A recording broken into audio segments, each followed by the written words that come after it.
හරි ළමයි අපි බලමු 6 වෙනි ප්‍රශ්නය.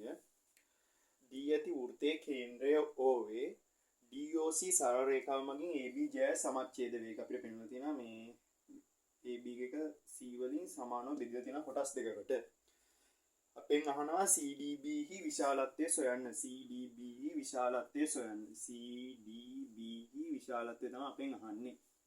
එතකොට අපි දන්නවා ප්‍රමේයයක් තියෙනවා වෘත්තයේ කේන්ද්‍රයේ සිට ජයයේ මධ්‍ය ලක්ෂයට ඇඳි සරල රේඛාව එම ජයයට ලම්බ වේ කියලා. අපිට ඒකෙන් මේ ප්‍රමේයෙන් අපිට ගන්න පුළුවන් මෙතන අංශක 90යි කියලා. මොකෝ AB හි මධ්‍ය ලක්ෂය C කියලා යාලා අපිට දීලා දෙනවා. ඊට පස්සේ අපි දන්නවා ABDE කියන්නේ වෘත්ත චතුරස්‍රයක්. ඒ හින්දා අපි දන්නවා වෘත්ත චතුරස්‍රයක සම්මුඛ කෝණ පරිපූර්ණකයි. එතකොට අපිට දීලා දෙනවා DE ඒ කෝණේ අංශ 120යි කියලා. අපිට එතකොට මේක ගන්න පුළුවන් අංශක 60යි කියලා. ඒ මොකෝ වෘත්ත චතුරස්‍රයක සම්මුඛ කෝණ පරිපූර්ණක. එතකොට අපි දන්නවා දැන් අංශක 90 ධන 60 ධන කෝණේ CDB සමානයි අංශක 180යි. එයයි ත්‍රිකෝණයක අභ්‍යන්තර කෝණ.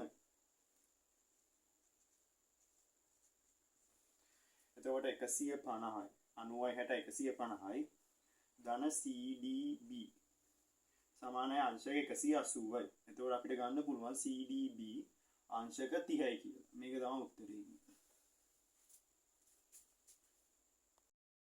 හරි ළමයි අපි 7 වෙනි ප්‍රශ්නය බලමු. 2s වර්ග ඍණ 18 සාධක සොයන්න කියලා තියෙනවා. අපිට දැන් මේකේ පොදුවේ දෙකක් එළියට ගන්න පුළුවන්. එතකොට s වර්ගය ඍණ 9. අපි දන්නවා 9 එක අපිට කඩන්න පුළුවන් 3 වර්ගය කියලා. ඍණ x වර්ගය. 2 එතකොට අපි දන්නවා s වර්ගයේ ඍණ 3 වර්ගය අපිට ලියන්න පුළුවන් s ඍණ 3 x ධන 3. මේක තමයි ඒකේ උත්තරය. හරි ළමයි අපි බලමු 8 වෙනි ප්‍රශ්නය. අපිට දීලා තියෙනවා මෙන්න මෙහෙම මේක. ඊට අපෙන් අහලා තියෙන log 43.4. අපි දන්නවා ඒක අපි හොයද්දී අපි ඒක ලියා ගන්නවා 4.34. 10 ස්ථානයක් මෙහාට පන්න පින්ද 1.0. අපි එතකොට දන්නවා 4.34 අගය 6යි 3යි 7යි 5යි. 6යි 3යි 7යි 5යි. මේක තමයි ඒකේ උත්තරය.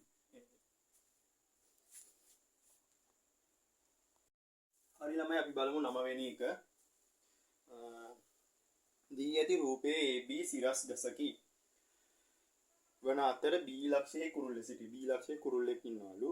C ලක්ෂයේ ළමයි සිටි. C ලක්ෂයේ ළමයෙක් ඉන්නවා මෙතන.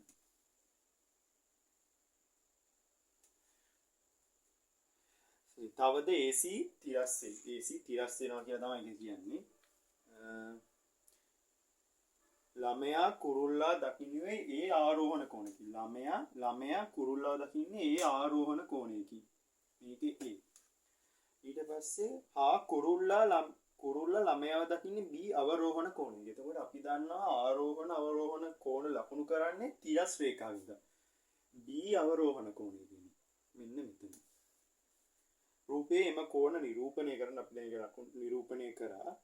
A හා B අතර සම්බන්ධය ලියා දක්වන්න. අපි දන්නවා මේක තිරස්. ඒ කියන්නේ මේ දෙක සමාන්තරයි.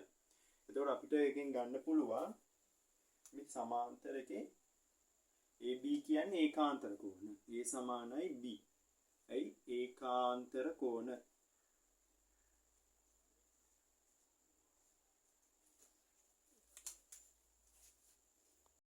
හරි ළමයි අපි 10 වෙනි එක බලමු. ඝන ඍජු වෘත්ත සිලින්ඩරයක උසෙහි පතුලේ ආරය මෙන් 3 ගුණයක. එතකොට පතුලේ ආරය R කියලා ගන්නවා. ඒ වගේ 3 ගුණයක් උසයි. 3යි R.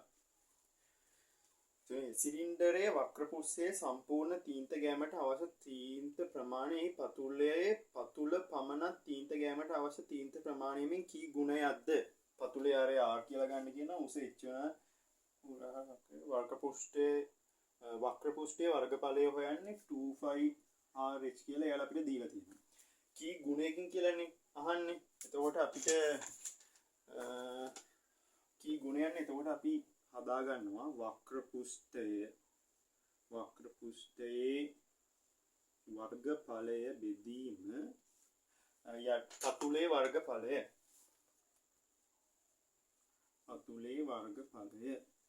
එතකොට අපි දන්නවා වක්‍ර පෘෂ්ඨයේ 2πr h බෙදීම 5r වර්ගය. එතකොට අපි දන්නවා h වෙනුවට අපිට දාන්න පුළුවන් 3r. r 3r කියලා අපිට දාන්න පුළුවන් 5 r වර්ගයක් මම rr කියලා දාගන්න. එතකොට r ටාර් කැපෙනවා, r ටාර් කැපෙනවා, 5 to 5 කැපෙනවා. දෙවාරයක් 3 6. එතකොට 6ක් කියලා එනවා. ඔයාලට ලියද්දි 6 ගුණයක් කියලා ලියන්න.